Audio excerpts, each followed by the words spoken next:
Conclusion. Working after retirement can provide great opportunities to work on your own terms. Companies appreciate the value older workers bring to the table. There are many ways you can work online. You can work on your own terms. You can work on your own schedule, because the internet has just made remote work so much more flexible and lucrative. You can also look into building passive income systems. If you are sick and tired of having to actively work for your money, creating online passive income through online publishing and other methods is definitely a great option. With that said, use the information above to zero in on remote income options that make the most sense in your situation. You can take a long, hard look at your personal circumstances and look for the right fit. Just because other people are doing it and generating good results, it doesn't necessarily mean that it would be right for you. You have to look at the totality of the situation. Make sure that everything fits just right so you can take advantage of the right opportunities and produce the right outcome. The best part? You got to learn something new. Just because you're a little older doesn't necessarily mean you have to be old. People become old when they shut their minds to new possibilities. People become old when they refuse to learn. People become old when they become stubborn and insist on hanging on to what they think they know. When you put yourself out there as an online worker, you basically get paid to learn. You basically get paid to push out of your mental and emotional comfort zone, and things become possible. You start looking at the world with a tremendous amount of possibility and a sense of adventure. Introduction. As more and more baby boomers retire, a lot of them are facing a key question. A lot of boomers have stashed away enough cash to comfortably support them throughout their golden years. Many have invested in 401k plans. Others have very robust IRA packages. Unfortunately, there's a huge chunk of senior citizens who have underfunded pensions. A lot of them are simply relying on Social Security. Others may have private pensions that don't really pay all that well. Not surprisingly, a significant percentage of baby boomers who are now retiring only choose to semi-retire. They still work upwards of 20 hours every single week to essentially supplement whatever pension funds they're getting from the government or from private sources. On the other hand, there are a lot of senior citizens who simply have a lot of time on their hands. They don't need money because they're well taken care of by their retirement plans. That's not the issue with them. The issue is, what do they do with their time? Regardless of which group you belong to, if you're a senior citizen, you should definitely look into working from home using the internet. There are many work-from-home jobs available out there, and the key is to use these opportunities to maximize your personal potential. You may not need the money, but you can definitely use the engagement. Why wouldn't you want to work on something that engages your sense of curiosity, adventure, and possibility? Wouldn't it be awesome to work on something that produces money while at the same time pushes you to be as creative and as imaginative as before? If you answered yes to any of the questions above, earning an online income may be the answer you're looking for. Why should you work from home? I know this seems like a very basic question, but we can't assume that we already know the answer. It's much better not to assume anything so as to not overlook anything. This is a very important basic question. Why should you work from home? What kind of benefits would you get working remotely? Convenience. When you're working from home, you don't have to put on your work clothes. You don't have to get from point A to point B. You don't have to hassle about traffic. You don't have to budget for lunch. You don't have to deal with office politics. You're just dealing with work in an environment you can control. After all, you're working from the comfort of your home. Also, you save a tremendous amount of money in commutes, in lunches, and all sorts of daily hassles that the daily grind brings to the table. You exercise your brain. There is such a thing as senior citizen brain drain. If you're a baby boomer and you've been working with your brain all these years, when you retire, suddenly, all that brain activity goes off a cliff. Maybe you were upper management in your career. People would come to you for all sorts of hard decisions. Maybe you would process a lot of data. Maybe you were a doctor or a lawyer during your previous career. These involved a lot of reading, analysis, and hard decisions. Well, when you retire, it's very easy for your brain to turn into mush because you just find yourself reading magazines, watching YouTube videos, and essentially giving your brain a pass. Well, when you're doing work for others from the comfort and safety of your home, you get to exercise your brain. Maybe it's not at the same intellectual intensity as before, but you're at least giving your brain something to do. You put yourself in a situation where you can remain intellectually productive and mentally sharp. The best part to all this is that your brain improves or at least maintains its functions when you learn something new. So, If you're going to work from home and you've branched into a new area that is outside your core competencies, you can bet that you are definitely giving your brain a much-needed workout. Don't disregard the money. Depending on how well your retirement has been set up, money may not even be a consideration for you. On the other hand, if you haven't saved much for retirement, money is a big deal. Regardless of how big of a factor money is to you, please understand that working from home can be lucrative. The techniques that I'm going to teach you in this training are going to step you through many different ways of making money on the internet, as well as through hybrid solutions that make online and offline platforms. The bottom line is, depending on how hard you work, depending on the kind of system that you build, and depending on how you invest your time and how your reputation shapes up, you can earn quite a bit of money. In fact, a lot of retirees easily make six figures just working from home. Now, that may not be a big deal to you because if you were particularly successful in your career, six figures is small potatoes. But in many cases, senior citizens working from home who pull down that much money actually put in very little time. Also factor in the amount of time, focus, and planning that went into producing income. You get flexibility. The great thing about working from home is you get flexibility. Personally, I love this. I have a small boy, and it's really a pleasure seeing him grow up. The great thing about becoming a parent is you get to relive your childhood through the eyes of your child. Whatever issues you may have had with your parents or whatever misgivings you may have had about your own childhood, you have a chance to fix that with the life of your child. It's no surprise that parents love to say that they give their kids the opportunities that they themselves did not have. This doesn't just involve money or the ability to buy certain things. This also involves emotional and intellectual nurturing, sustenance, and cultivation. Also, you get to enjoy a very nice work-life balance when you're working from home. Your work revolves around your schedule, not the other way around. This flexibility enables you to enjoy more of what life has to offer. Working from home gives you a sense of meaning. At the end of the day, what really makes life worth living is not the amount of money we have in the bank. It's not the amount of respect we get from others or the social status we manage to achieve. It goes beyond that. A life worth living really boils down to whether you think that there is a purpose to you living. What's the point of having a lot to live for when you have nothing to live from? It's all about purpose or a sense of meaning. When you work on your own terms, from home, you get that sense of purpose. You get rewarded for being curious. You get rewarded for breaking things up and putting them back together again and piecing the things together and connecting the dots. You ultimately get paid to learn, and it's really nothing short of beautiful when I see senior citizens that I coach professionally for online income generation regain that spark of meaning and purpose. Please understand that during your old career, it's very easy to define yourself based on your job or your title. But when you work from home, you define yourself based on the possibilities of the things you can do, and every time you produce something, you achieve a new level and you explore territory. That's a beautiful thing, because you're celebrating your growth as a human being on so many different levels. Keep the benefits above in mind if you're still on the fence about working from home. Please understand that senior citizens working from home don't just benefit financially from doing so. They stand to gain so much more. Get an online job as a virtual assistant. In the United States and elsewhere, there are huge numbers of companies that are discovering the power of a distributed workforce. Now, a lot of these companies are startups that have a purely online business. Maybe they have online stores, or they offer some sort of software service available through the web. However, interestingly enough, an increasing number of offline businesses are also turning to the internet for specialized virtual assistant services to help them find new customers, take care of digital paperwork, or do some logistical work like managing appointments, researching clients, and similar tasks. Accordingly, there is a strong demand for virtual assistants. Senior citizens can take advantage of this growing demand. This is especially true of individuals who have worked at an office before. Maybe you were an administrator, or maybe you assisted executives, or you just know your way around an office environment. The tasks involved. Virtual assistants usually just handle administrative tasks. This includes answering emails, scheduling appointments, going to travel websites and buying tickets for executives, as well as setting up all sorts of travel arrangements. Essential requirements. In terms of character traits, you need to be able to work under pressure. The pressure normally comes in the form of a deadline. You also have to have solid critical thinking skills, and you have to be a self-starter. This means you don't require somebody to look over your shoulder.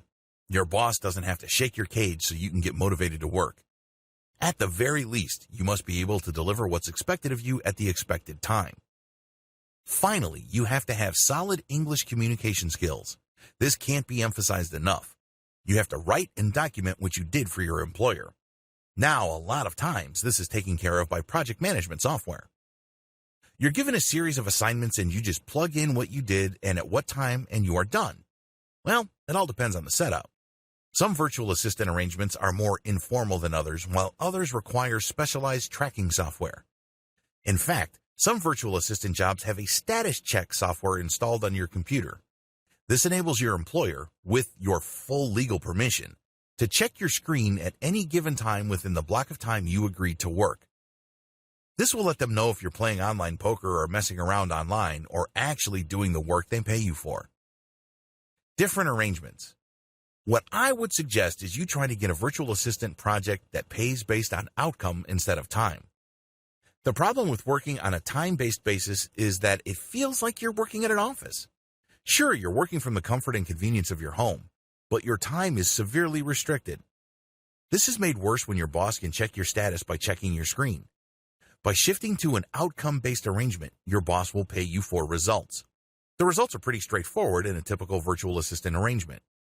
Either you set up the appointment, either you looked up the clients and made contact, or you didn't. Either you booked tickets or not. These either-or situations can easily be documented. This way, you don't have to constantly watch over your shoulder and have to worry about some sort of virtual surveillance by your employer. You only need to send them the right reports at the right time. They can verify them, they can double-check them, and once everything checks out, you can then move on to the next task. Of course, this is not always possible, so make sure you look at the project details before signing up for a virtual assistant job. These details do vary from employer to employer, customer service representative, or technical support. While a large chunk of CSR work moved overseas, there is still a space for senior citizens in the United States to become CSR or call center workers. The key here is specialization. The great thing about inbound sales that requires specialized knowledge is that people are calling in regarding a particular product or concern, and you can easily scale up the interaction so they end up buying something more valuable than what they originally thought. In many cases, they end up buying something when they just called in to ask a question. Types of tasks. Different call center jobs have different configurations. The best paying ones involve some sort of sales. Now, please understand that this doesn't mean that you have to become some sort of used car salesman with all the necessary cheesiness and obnoxious behavior. It doesn't have to be like that. In many cases, within an environment of simply responding to people's needs, you can upsell them to higher value products or service packages. Here are the most common skills required in a customer service environment: resolving issues, answering questions, analyzing the caller's concern and directing that person to the right resource, doing analysis and listening to the customer at the same time, documenting the interaction, listening to the customer and analyzing their actual needs, meeting quality standards, solving problems, knowing product issues, knowing marker concerns, basic phone skills. The key to making money as a specialized call center agent. If you are based in the United States and you're a senior citizen looking to make money as a call center agent, the key is to know your stuff backwards and forwards. When somebody calls and they realize that you really know your stuff and you can help them solve their problems, it's very easy to upsell them. Since you get paid based on commission, you can possibly earn lots of extra cash being a specialized upsell call center agent. How? People call in for customer support, you solve their issues, then try to sell on a related service package. General freelancer. This is a general heading for senior citizens looking to do work on the internet. There are many different types of freelance jobs you can take, but there are general similarities. When you work as a freelancer, you work based solely on your own time. What kind of jobs can you do on a freelance basis? Generally speaking, the most common freelance work available online involves writing. Please understand that there are many different types of materials people hire writers for. Here's a short list of freelance writer work currently available: academic writing, screenplay, grant proposals, technical specifications, technical manual writing, legal contracts, demand letter or formal legal pleadings, online content, books, novels, personal biographies or memoirs, online guides, business plans, business proposals, service proposals. The list above is just a short list. Let's put it this way. As long as something needs to be written in English, it can be outsourced to you. Requirements. There are no formal education requirements to be an online writer. In fact, I know people who only have a high school diploma and some barely have that diploma who are pulling in 5 figures. The great thing about online writing is it all boils down to the quality of your output. That's all the customer cares about. Other variations. There are many other variations of freelance writing work. You don't necessarily have to write the materials yourself. You can be any of the following: editor, transcriber, proofreader, transcriptionist, ad writer, copywriter, copy reader, project brief writer. As you can tell from the other subsidiary projects above, the writing portion is just a small fraction of the overall project. There are so many variations to writing work, and believe me, the internet will never run out of demand for writers. How come? It all boils down to basic English communication. Companies know that they need to present their ideas in a professional way. They know that they need to be understood effectively and efficiently. This, of course, requires people to communicate effectively. Requirements. You should also invest in Whitesmoke or Grammarly. These are online grammar checkers that will help you clean up your output. I don't care how polished of a writer you think you are. Everybody's got rough edges. Become a blogger. Everybody's got opinions. Everybody's got ideas. The good news is there is a universal market consisting of potentially billions of people. The internet is really a large audience. You may think that you have all these wild and wacky opinions that nobody really takes seriously. That may be true, but it may be the other way. It may well turn out that your opinions, as weird and as awkward you may think they are, might actually appeal to a large number of people. When you publish these materials, you may be in for a pleasant surprise. There may be a lot of people reading your stuff, sharing your stuff on social media, and essentially developing a community around your content. If all this sounds far-fetched to you, don't be so skeptical. This happens all the time. In fact, a lot of online publishers started out this way. They would just share their opinions, or they would share research that they've compiled and put into their own words in their own personal blog. They thought that nothing was going to come of their blog, which was purely a hobby. Well, thanks to social media as well as search engines, these people are making full-time income from their blogs. In fact, a lot of these publishers end up selling their properties for quite a bit of money. $100,000 to $1 million is not unheard of. Excited yet? Follow the tips below to set up your own blog. Pick the right niche. If there's any one piece of advice I can give anybody looking into blogging, it is this: your niche will make or break your blog. Pick the wrong niche and your blog will die. According to the New York Times, over 90% of blogs ever started end up dying. That's how high the blogging failure rate is. A lot of this can be traced to the wrong niche. You have to pick a niche that is rewarding enough for you to remain motivated and pumped up about blogging. If you are blogging for 1 month and you're just cracking out content like there's no tomorrow, if you don't make any money and there's no engagement or any kind of objective indication of success, sooner or later you're going to run out of steam. After all, you can only run on passion for so long.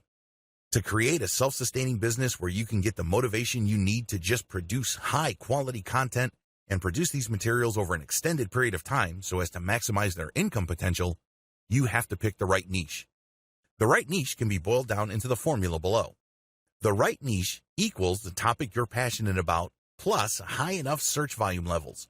You can get this through Google Keyword Planner tool. Plus high enough commercial value. You can get this with the Google Keyword Planner tool. And manageable levels of competition. You can find this through a simple Google search for your target keywords. Just wrap your mind around the formula above and you will be able to blog successfully. Starting a blog. Starting a blog is actually the easy part. The hard part is picking the right niche.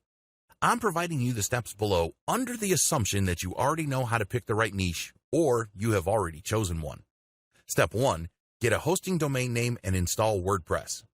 I suggest that you get hosting that allows for a one-click WordPress installation. A lot of people say that you should use free tools like Blogger.com, WordPress.com, or Medium.com. Don't listen to those people. Remember, your blog can make money, but the real payday is when you sell your blog. As I mentioned above, many bloggers sell their blog business for hundreds of thousands of dollars or even north of $1 million. That's how lucrative blogging can be. If you don't believe me, look up the sales of big credit card or personal finance blogs. Those deals can be mind-blowing. Since selling your blog is a future possibility, it doesn't make any sense for you to use a platform like Medium.com or Blogger.com. You don't own the platform, and ultimately you don't own that property. Host your own blogs using your own hosting subscription on your own domain name and run your blog through WordPress. Step number 2, pick the right name. Pick a blog name that really encapsulates the value your blog brings to the table. Step number 3, customize your blog. Make sure that your blog reflects your brand. Step number 4, create winning content. By winning content, I'm talking about content that is recommended by tools like BuzzSumo. When you use these tools, they find the most popular pieces of content in your niche. You end up creating content that people are already interested in. This increases the chance of your blog becoming successful. Step number 5, promote your website. Go on social media and share your blog posts. Share on question and answer platforms like Quora.com. Get on Reddit and discuss your website and share your resources. Make it a point to devote several hours every month to this until you get a steady flow of traffic. Eventually, you can stop promoting because your blog would have gathered enough attraction so that its own readers would be sharing your blog content. Step number 6, monetize. This shouldn't be number 1 on your agenda, but it should still be part of the picture. Once you get enough traffic, look to turning that traffic into money. You can put ads that pay you pay per click, or you can sell your own products, or you can put ads that pay for every single email captured. Whatever the case may be, you eventually start making money, but you should focus first on making your blog popular. Translator. Senior citizens who know a second language or who are good in multiple languages can easily hire themselves out as online translators. There are lots of online translator programs available to senior citizens. Given the random nature of human languages, a simple mechanical one-to-one translation service like Google Translate is simply not going to cut it. There will be a lot of nuances left out. In fact, in many cases, a simply mechanical translation leaves out context, and this might produce the wrong effect. As you probably already know, context is everything. How to make even more money with translation. If you, for example, were a doctor or a nurse, you can translate medical documents, and these can pay more. Similarly, if you were a lawyer before in your old career, you can translate legal documents, and this can fetch quite a bit of money. Business consulting. If you were instrumental in growing a company in whatever capacity, you can choose to become a business consultant. Business consultants earn quite a bit of money because people are looking for their experience. You can give out advice. You can start up through crucial stages of its development. You can offer coaching services. There are so many ways you can offer your business consultant services. It all boils down to how much knowledge you have. Freelance versus publishers. The big factor to consider if you're thinking of becoming an online business consultant really boils down to delivery. Usually when people think of consulting, they think of somebody who physically shows up, talks to certain people, and then comes up with some sort of report. The company is supposed to read through this report and change their business practices based on the recommendations. Online business consulting is slightly different. Basically, you send out questionnaires and you then come up with a final report which you email to your client. But that's just one way of doing things. That is the one-to-one type of consulting. Basically, you deal with a specific business based on its merits, and then you send out the specific consultation report. There's another way you can make money as a business consultant. You can basically have people fill out the same questionnaire. But depending on their answers, you can send out canned or pre-written recommendations. The great thing about this is you work once, but you make money many times over. How come? You wrote the recommendations once. The only work that you're doing is to read the questionnaire and see which type of report to send to which client. The drawbacks of one-to-one consultation. It's very easy to think that the best way to become a business consultant is for people to get in touch with you via Skype and you just talk to them. The better approach would be to just come up with a canned or pre-recorded or pre-written product that governs many different common issues. You then send it out, and then the customer can customize their implementation of your advice. You can then set up a one-to-one consultation for something more specific. This enables you to make more money, and it also helps you qualify your customer base. Bookkeeper or tax accountant. If you have a specialized knowledge regarding accounting, or you were a CPA or a bookkeeper before, you can work from home offering this type of service. Basically, people need bookkeepers, and unfortunately, nearby bookkeepers cost a lot of money. Also, this type of service can easily be done online. You just send out digital packages. As long as you have the skills to do this, you can provide it through the internet. Two models. There are two service provision models for people looking to become online bookkeepers or tax accountants. Use an agency or provide it directly yourself. Going through an agency. The great thing about becoming part of an online bookkeeping or accounting agency is that you don't have to worry about where your next project's going to come from. They do promotions and they basically will market themselves, so they get a steady stream of clients for you. The downside to working with an agency is that a significant chunk of your income will go to the agency. Going your own way.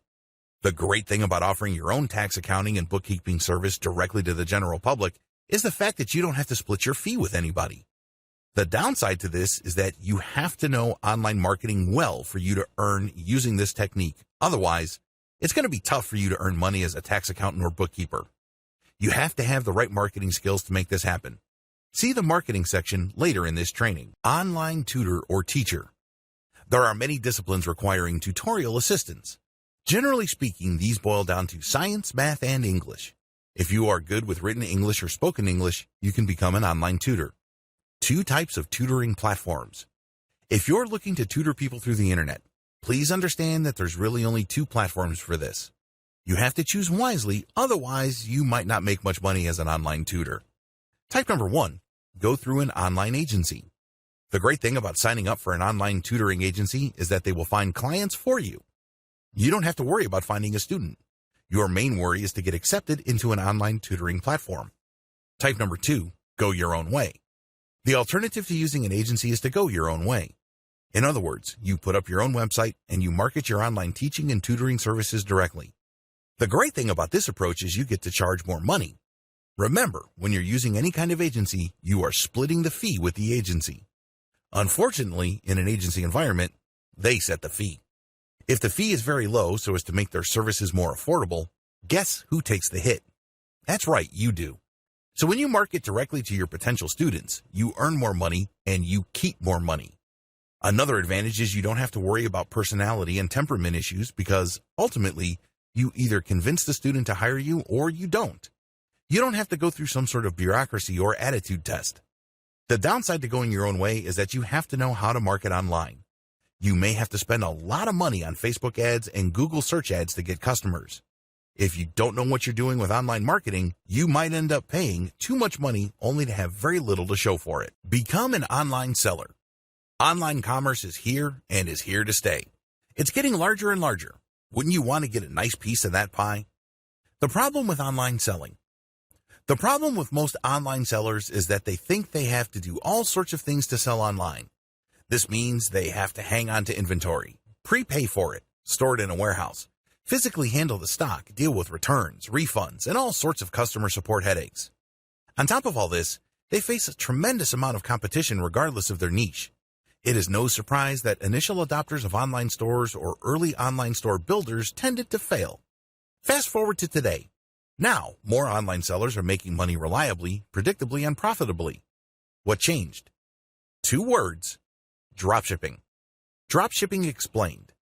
Dropshipping is a fulfillment method. Basically, you put up a website to attract traffic and buyers from the internet. They can find you through search engines or social media. When they find your store, they can see your products. If they like a product, they can click a button to order it. When that happens, it triggers software that orders from your supplier. Normally, this is a Chinese supplier from places like AliExpress. The customer doesn't see any of this. Instead, they make a payment at your website and start to wait for the product they ordered. Your website, on the other hand, automatically places their order to your supplier in China. The Chinese supplier then ships the order directly to your customer. It doesn't even pass through your hands. How nifty is that? You don't have to worry about warehousing, inventory handling, or most other fulfillment headaches. If there are any problems, exchanges and refunds are very easy. How come? Normally, the difference between the price drop shippers charge to customers in the United States and Canada is so big that they can absorb quite a bit of losses. How to get started as an online seller. There are 2 ways you can set up an online store. You can use a dedicated store using WordPress and WooCommerce. You can use a plugin to import products from your supplier at AliExpress. Personally, I would use a simpler option. I would use Shopify. Shopify is awesome because all the hosting is taken care of. You don't have to host your own online store. You can bet that its hosting infrastructure is safe and powerful. You don't have to worry about your website going offline. Also, Shopify supports all sorts of plugins, the most important being Oberlo. Oberlo works closely with AliExpress. So, when you do a search on Oberlo, you can find all sorts of products on AliExpress. Just select them with your browser and Oberlo will automatically populate your Shopify store with these products. Also, Oberlo will automate the ordering system. This is what sealed the deal for me.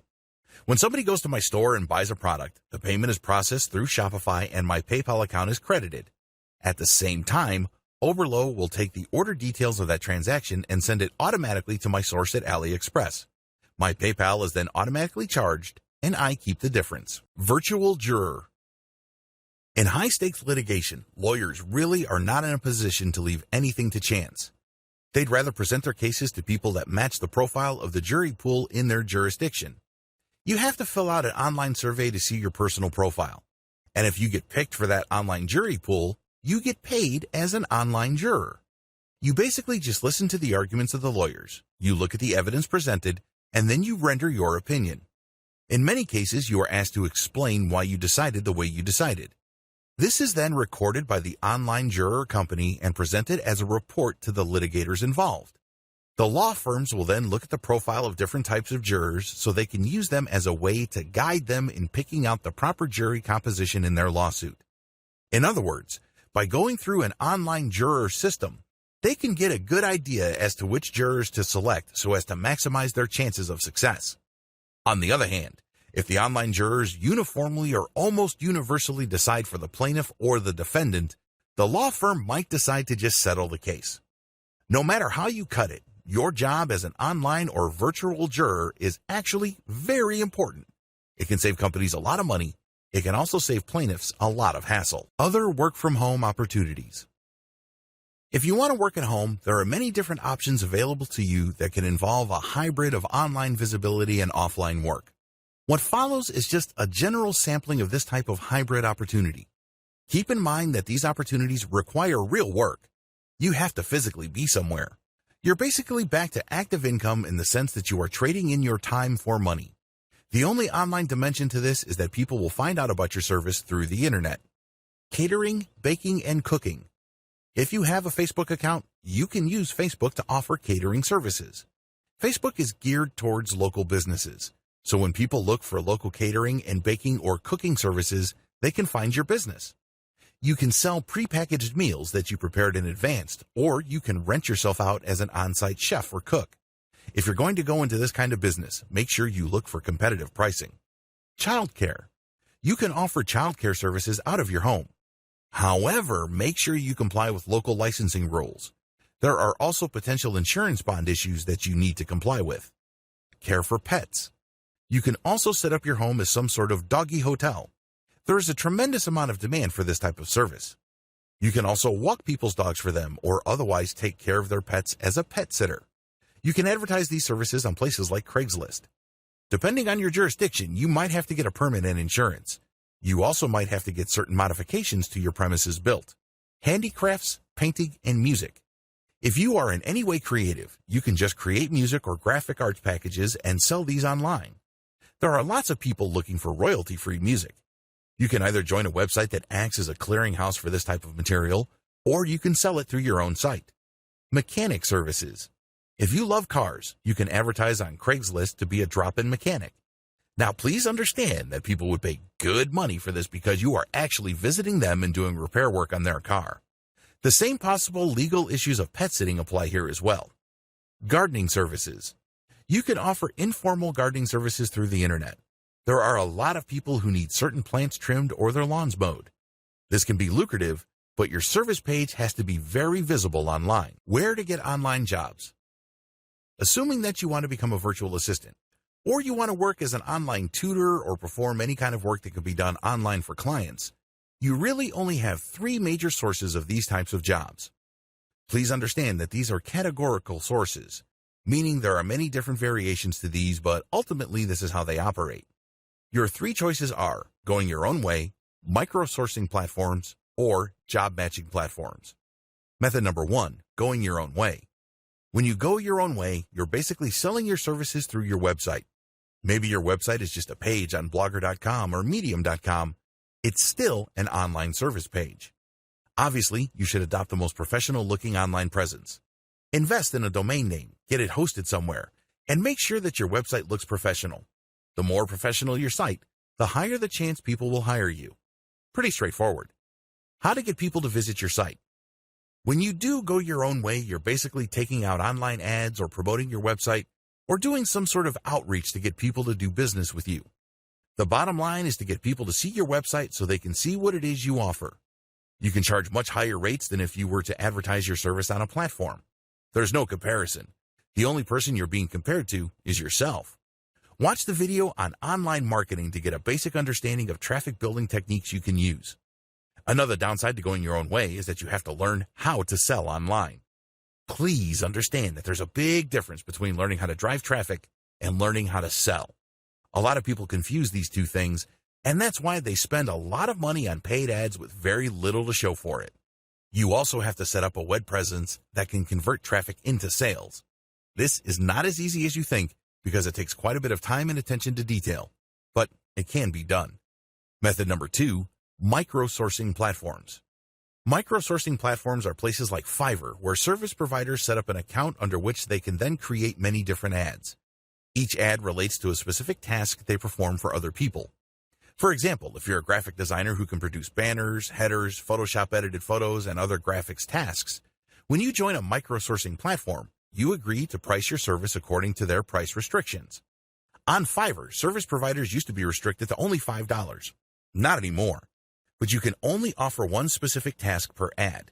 These are very task-specific. Potential buyers would then go through Fiverr, and they would do searches for tasks related to the ones you're offering. The big advantage of micro-sourcing platforms like Mechanical Turk, Fiverr, or Micro Workers is that they're job-specific. There's no guesswork as to the kind of task you are expected to perform. The downside to micro-sourcing platforms is that the competition is so intense that it's normally a race to the bottom. These task platforms or micro-sourcing websites are very price-sensitive, so make sure that you only offer services that you can earn good money from. This means you should offer specialized services. Method number 3, job matching platform. A job matching platform flips the script of micro-sourcing. With micro-sourcing sites, clients basically have to select among ads posted by the service providers. With job matching platforms, it's the other way around. The clients will post the details for their project, and then the service providers would bid for that project. The big advantage of these platforms is that the client has a lot more control. The client can specify certain types of skills, they can dictate certain outcomes, and they can select among the pool of potential contractor bidders. The big disadvantage of job matching platforms is that service providers are forced to compete. A lot of people posting specialized jobs on job matching platforms expect to pay $1 for a Ferrari. The good news is that if you specialize and have a solid track record, you can still do well on this type of freelancing platform. Senior Citizen's Guide to Basic Digital Marketing. In this video, I'm going to walk you through the many different ways you can promote your passive income business. Whether you have a download site, some sort of service platform, an app you had programmed for you, a piece of software, a book or blog that makes you money, you need to know the basics of online marketing so you can drive traffic. It's really as simple as this question. No traffic means no money. Wrap your mind around that. If you want to generate passive income from the internet, you have to figure out how to drive that traffic. Of course, the cheaper the traffic, the better. The good news is that the vast majority of the methods I'm going to describe below are free. Don't get too excited. Nothing is really free. They may not cost you actual dollars, but they will cost you your time. So if you have a lot of time, you can take these steps and produce quite a bit of traffic. It goes without saying that if you are selling your services through your own website or through a Web 2.0 site like Blogger.com or Medium.com or WordPress.com, you can also use the same digital marketing methods described here. Preliminary step number 1, start a blog to promote your service. Create a blog on your own domain name, if you can. If not, use Web 2.0 platforms like WordPress.com, Blogger.com, or Medium.com. When you create a professional-looking blog, this means you have to put graphics. Maybe you need to install a theme. Make it look good. Once you've done that, address basic questions regarding your service. Why would people want to use your service? What kind of problem do they have? For example, if you are a graphics designer, why would people need the help of a graphic designer? Well, normally, they would need banners. They would need graphical headers for their blogs. They may need specialized graphics for a blog post. Talk about those needs and why it's a good idea to use those types of items. Talk about the benefits of such graphical products for people's business. Go to places like Quora.com to compile a massive list of questions people normally ask regarding your type of business. Answer those questions on your blog. Alternatively, you could offer buyer's guides. This is intended for people who already want to hire people like you. This content is intended to convince them to hire you instead of somebody else. In your guide, you will say that people should look for certain qualities or certain features, and then you upsell your service. The bottom line is you create online resources that address the end user's needs. When they read these materials, they will figure out key questions regarding their needs, and your brand becomes more credible to them. They are more likely to buy from you because you gave them critical information that could help them make a more informed decision. Preliminary step number 2, create a sales funnel. Once you have started a blog to promote your service, you need to create a sales funnel.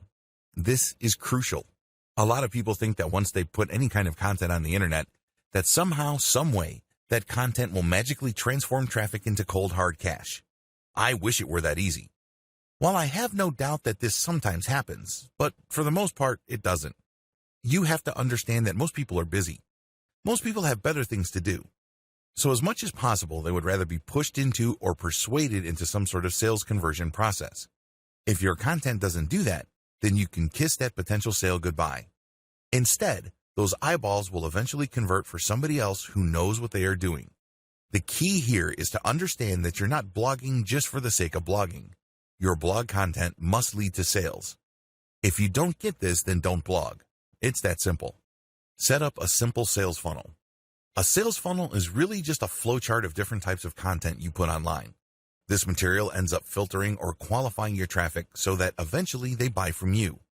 That's as simple as it gets. That's as simple as it needs to be. The most basic way to do this is to create info pages. These are pieces of content that answers people's questions and defines certain issues for them. These can be used as resources by people ultimately interested in the service that you are offering. However, once you have created these pages, they should link to selection pages. On these pages, you tell people how they should select the right service provider. This is how you gently nudge them to pick you. But if you don't call them to action and just tell them, okay, here's the answer to your question, you're basically trusting that they will pick you. How can they pick you when you didn't even tell them, hey, I'm available. Here's what I have to offer. Here's why my service is so superior compared to others. You have to create selection pages. These can be reviews. These can be finely tuned selection guides. These can even be online forms that people plug details into, which ultimately selects a particular service that you offer. Whatever the case may be, you have to gently twist people's arms so they buy from you and not from somebody else. Remember, the name of the game is not just to find your stuff, but to get them to something that will put dollars in your pocket. It's all about conversion. Now, if you have a passive income site, this also applies. This is most applicable when it comes to service providers, but if you have an information site that makes money when people click on ads, selection pages call people to action. So, when these ads show up, people know what to expect and they are more likely to click. The bottom line is getting people to convert. Preliminary step number 3, get ready to promote your content on social media. What follows are actual traffic generation methods. It's really important to understand that if you don't generate traffic, you're not going to make money. It's that simple. No traffic means no money. To put it in a more positive way, traffic means money. Regardless of how you look at it, you need to get traffic. It could be paid or it could be free. No matter what you choose, you have to get traffic. Because without traffic, your pages are not going to turn into cash. That's the bottom line. Method number 1, promote your content on social media. There are tons of social media platforms out there, and I am of course talking about Pinterest, Facebook, which can be broken down into Facebook pages and Facebook groups, Twitter, Instagram, and YouTube. Go to all these social media platforms and look for areas that are directly related to the service that you are offering or the content you're offering. For example, if you have a blog on how to make money on the stock market, you can bet that there are tons of Facebook pages and groups that talk about stock investing. Get a massive list of this going. You may even hire a virtual assistant to do this. Once you've done that, create your social media accounts. Ideally, You should have a social media account on all the major platforms. Again, these are Twitter, Facebook, which is broken down into pages and groups, YouTube, Pinterest, and Instagram. The more platforms, the better. Create your social media accounts. These have to look professional. Maybe you have to invest in a cover graphic. If you don't know how to make one, you can easily buy them cheap at places like Fiverr. Once you've created your social media accounts, populate them, include your bio, and include a little background on your service or your content. Next, share your content on your accounts. If this is passive income content, this is pretty straightforward. Just drop the link. The same applies to your service website's blog. The key is to share your content on all your accounts. Once you've done a fair bit of sharing, the next step is to find all the subsections of these social media platforms where people already talk about your type of service, the need for your service, where people are normally interested in your type of service. Alternatively, these can be places where people talk about the topics that you cover on your blog, your resource websites, or online store. The key is to find these places and then become active on them. Here's the secret. Don't just share your own stuff. If you did that, you'll get banned for spamming, so don't even try.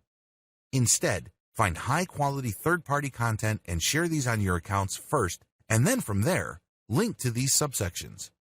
If you do this right, you won't get banned because you are sharing high-quality information that you did not write. This is called content curation. As long as you are sharing the link and not whooping off the content and then sharing that, you should be fine. To turbocharge the results, you might want to use automation software to publish on your social media accounts. Software like Jarvee, Hootsuite. The name of the game is to run all this curated content through your accounts to draw a lot of attention from people in different social media platforms. Eventually, you mix in the content you share on your blog, and then if people click the link to that, they end up on your blog, and you can then convert that traffic. Method number 2, promote on Quora. Quora is a question and answer platform where people basically ask all sorts of questions about all sorts of topics under the sun. The website is organized in terms of questions. People would post a question and then other people would answer. Quora is a great way to get very targeted traffic. For example, you have a blog that makes money by offering content to people applying to MBA programs. You can find all sorts of MBA-related questions on Quora, answer them, and link directly to specific blog posts. As long as there's a tight fit between the question, your answer, and the resource link you supplied, you should be fine. However, if there's a big disconnect and it's obvious that you are just trying to get free traffic from Quora, not only will your answers get deleted so you don't get any traffic, but your account can also get banned. Method number 3, promote via guest posts on blogs. If you are a blogger, you know that blogging takes a lot of time and effort. This is why a lot of bloggers would actually save money by inviting other bloggers to contribute content. The contributing bloggers benefit by being able to get fresh eyeballs from the blogs that post their content on, as well as search engine optimization value for the links they include in their contributed content. This can produce a win-win situation. The blogger publishing guest posts wins by saving money on original content that's not published elsewhere. The contributor gets benefits by getting eyeballs and producing direct traffic that way, as well as a backlink for SEO purposes. The downside to guest posting on blogs is that you may be in a niche that is so specific that there are only a few blogs that cover it. When you try to pitch these blogs on your guest post, they may not be all that receptive. Method number 4, promote on Reddit. Reddit prides itself as the world's front page. It can make that claim because it gets a huge amount of traffic. When you post a link on the appropriate subreddit on Reddit, there's a good chance that it can generate quite a bit of traffic from that platform. Of course, the more specialized the subsection is, the less traffic you should expect. This is not necessarily bad. For example, if you have a blog that helps people get into medical school, you can promote the links to your blog post on subreddits that help with medical admissions. While it's obvious these sections on Reddit don't get much traffic, promoting on these subsections is still worth it because the eyeballs that you do get tend to be very interested. In other words, this is qualified traffic. This is not some random person just looking for funny pictures or inspiring images. These are people who are actually looking for specific problems related to medical admissions. If you position your post right and set up the right context for it, you might get a lot of customers. These are people who are looking to click on your ads or order services from you. The downside to Reddit is that people on Reddit are very very sensitive to spam. Even if you're not actively promoting a link, or even if your post does not have the link on it, they'll still find a way to report you for spam. That's how sensitive they are. This is why it's really important to play the game smart. You can mention the name of the website without the .com at the end. You can mention the email address of a person and then say that they are using Gmail and what their name is. People will be able to put together and use that name and form an email address and send email. You just have to be creative on Reddit. Method number 5, promote on forums. You can drive free traffic from forums that are directly related to your target niche. If you provide this service to website owners in the air conditioning industry, for example, you can find air conditioning forums populated by people who own air conditioning businesses. You can then post questions, and then other people would answer, and then you can mention the fact that there's this article out there, people can click the link, and they can go to the website and then upsell them there. The big advantage of forums is that they tend to be very specific. Also, the content you post on them tends to stay on the internet for a long time. In other words, the content functions as some sort of long-lasting resource. People would be able to find it for a long period of time. The downside is that just like Reddit, many forum users are very sensitive to spam. So as much as possible, you should develop quite a bit of credibility first. You can't just go in and just drop a link on day one. It doesn't work that way. Sooner or later, start dropping third-party high-quality content links. These are links to materials you know are the ultimate best with no disputes about the quality of their content. Of course, this is not your content, but it wouldn't matter because when you're sharing this content, people start looking at you as the authority. They know that when they pay attention to you and take you seriously, that you will not steer them wrong. You always give them the very best information. That's the kind of reputation you should build for yourself. Once you're able to do that, then you can start sprinkling in your own blog posts. And when people click those, they will end up with your website and you can then convert them. Method number 6, promote on Facebook comments, plugin-powered blog posts. Facebook has a plugin that many websites use. You can search for blogs that use this plugin, but use your content's target keywords. For example, you have a blog post on how to buy stocks. This, of course, is for your passive income website. People read that content, then they click on an ad, and you may make money. Pretty straightforward. You can promote this using this technique by looking for keywords related to your blog post and then searching for blog posts that are powered by the Facebook comment plugin. This means that this blog posts written by other people are on blogs that have Facebook's comment plugin. You then enter your response to that blog post and then drop a link to your post. The big advantage of this method is that you get highly targeted traffic. Please understand that no matter how obscure your target content is, there's a high chance somebody has already written about it on some sort of blog. Find that content, and if that content has a comment section that's powered by Facebook, comment on it and then drop your link. The disadvantage here is that if you're obviously spamming, you will get penalized. People don't like promotions on their page. You're basically promoting at their expense. This is why you have to share valuable content.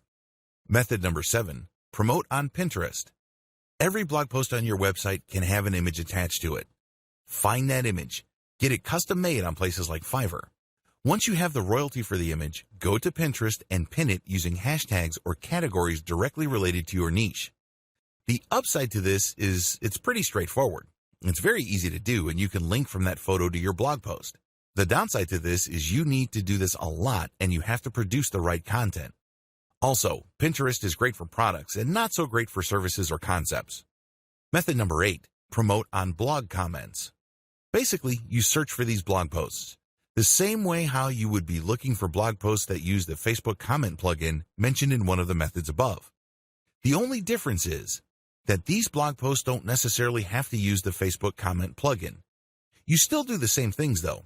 You have to talk about what the blog post is about, raise certain questions, and then raise the issue that has something to do with the link that you are promoting.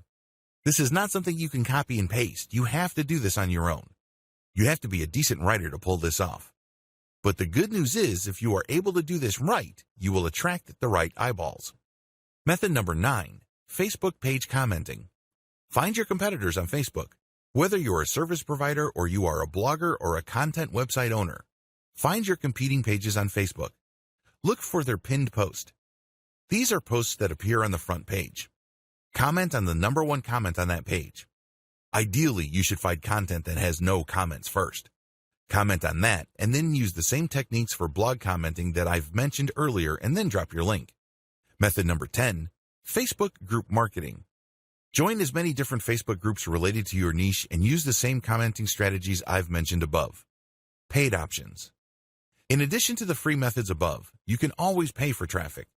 Depending on how much money you have available to invest in building an online income stream, this may be a workable option, or it may be off limits to you.